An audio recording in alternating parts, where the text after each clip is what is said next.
Kenya largely en mar dhoudi, lakini king'iyo diere mane sirikal en achiel to gik moko nok timre kaka onego bed ni timore.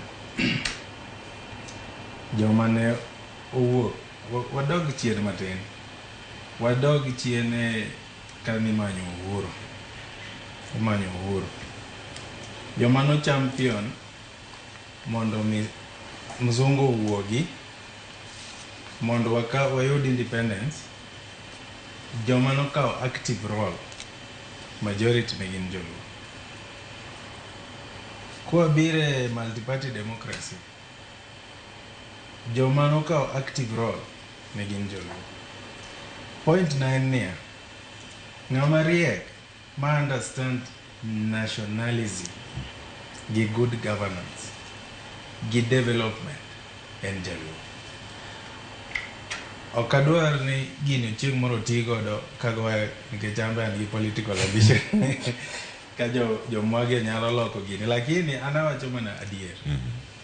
Pinyni joluo nigi wach moro ni ng'ama ofuo chiemb ng'ama riek. Ng'ama ofuo chiemb ng'ama riek. Jo-Israel gin ji adiek e piny mangima.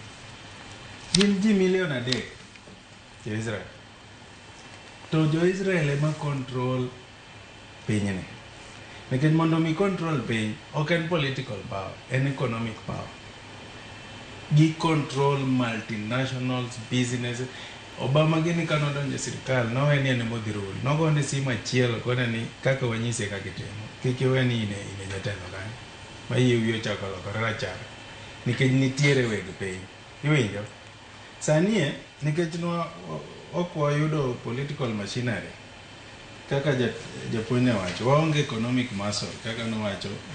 King'iye concept ma Kenya, mondo mi many luo billionaires inyakwano gi, to kikao otas idwa ndiko Kikuyu billionaires bro pong michak ikel moro gi Goria gi jogi nikech gin economic power. To economic development mar Kenya kan, it is pegged on political leadership. It is pegged on who is on top. Ng'ama nitiere on top cha ema control resources. Sani jatelo ne wacho ni jatend piny masani ni nigi pesa machalo do. Pesa go golo kanyo. Pesa go kawe sirikal. Kwani business man, entrepreneurship skills mane ma jatelo nigo. En Zuckerberg.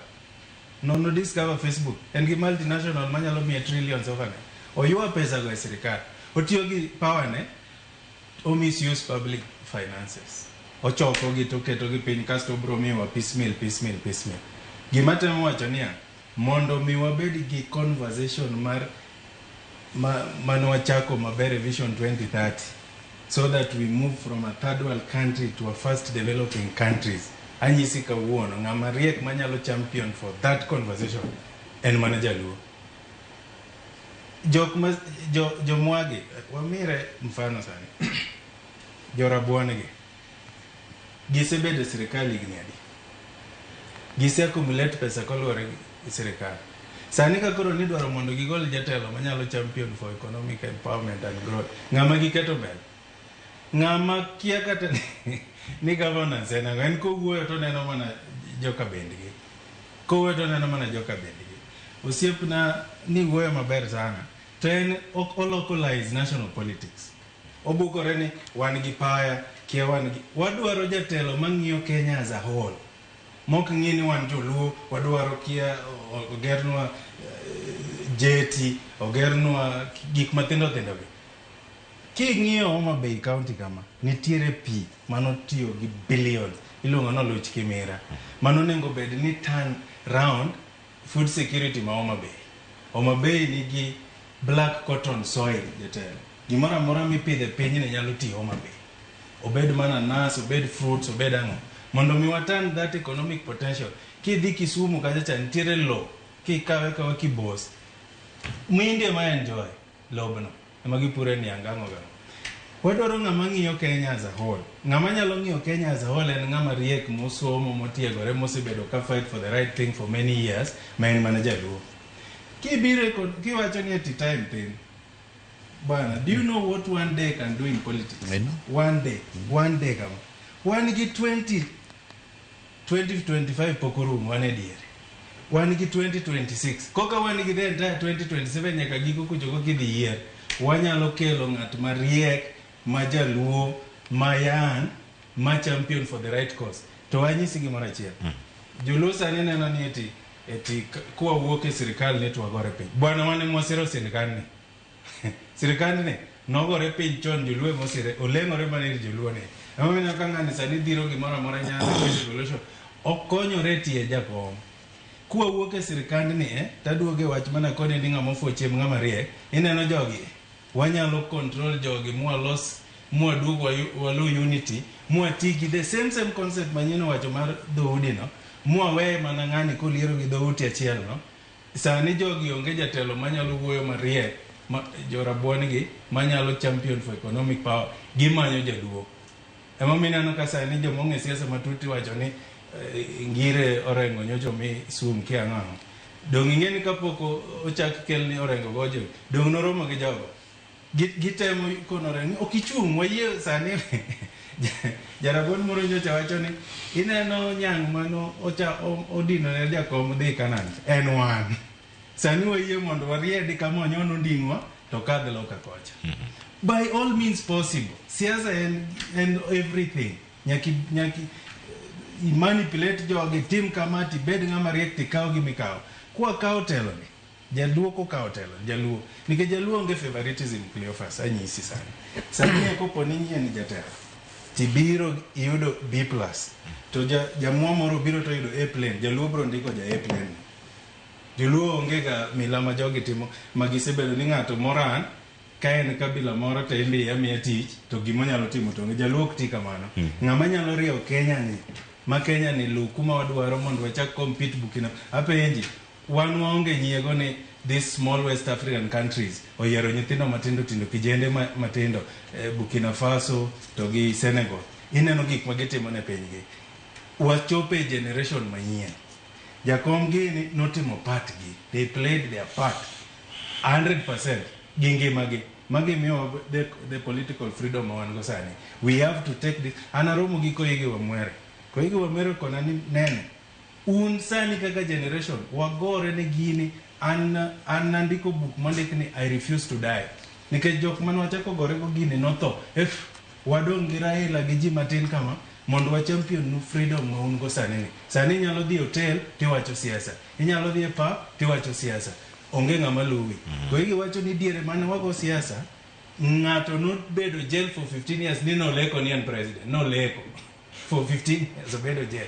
Un sani wamiyo freedom goluru Kenya e third world utere ang'o first developing countries all the ingredients for development wan go Kenya ka gima walak en focused and visionary leader. I believe awinjo karemba kaya ni visionary leader manyalo champion for change nikech ing'eni gima community o believe gine mu perfect ineno ase interact gi community mang'eny oriagi gin konyuol gi ka githin gin gidwa go ohala gidwa loso pesa gine ma gi perfect ineno ka sani gi control business Kenya ka Jakikuyu be kamano ineno jo Kalenjin jo kwathgi jo Kalenjin Masai gin jo gi grab gi ng'eyo iluongo gi nang'o gi raid kage de community moro gi raid of gi feel anything amina ka jo gi raid economy onge gima gi feel kata ka economy dilwa kora an gima temo wacha ni telo kuming'ato adwa kono osiepna ni jatelo no wacho kani wase diro jakom mondo kaw gini ineno tadwa nyisi kawuono ni ng'ata mabedo jatelo kijana mineno matin miluongo ni Babu Owino is a very good example. Babu Owino emosego siasa kuone matek mok nyalre. To king'iyo telo ineno last minute ineno dichieng' makiny piny rugo cha. Chieng' ne mikawe telo. Telo ken ni okay, idwaro mondo jopiny omipe telo donge. Tado nyisi japuonj. Iparo ni jopiny ema miyo jotelo. Nitie dynamics mang'eny mondo mikaw telo. Kato bed mana idok mana muma mineno wacho na. Ukuot mana muma favor. To kane sol osebedo corrupted. Daudi nowuok ka Saul pod ngima bana. Uru wuondo jikani nyaka jakom tho. Otho nade, udwa ni mondo jakom otho. Wadwaro ni ng'ato jomatindo gi dhi obed kamoro to yier ng'at moro motegno to ng'ano thinyre oko to yud blessings mag jakom. Ni warit no tho. Ugombo ne ng'ato tho kwa gima Nyasaye. An gima temo wacho niya, kama wachope sani as a country, Cleophas adwa nyisi adier. Kineno TV ineno ka ji ariyo mor sana Kenya ka. Gin jo siasa gi content creators. Content creators field gino nyaka mor ji, imi ji nyiero. Koro gin gi mor 24 hours kata gonge gima giyudo. Jo siasa milore gi pes jo Kenya. Emomiyo gi mor 24 hours. Lakini kiwuok ka sani Cleophas idhi mondo mine reality mar Kenya, the Kenyatta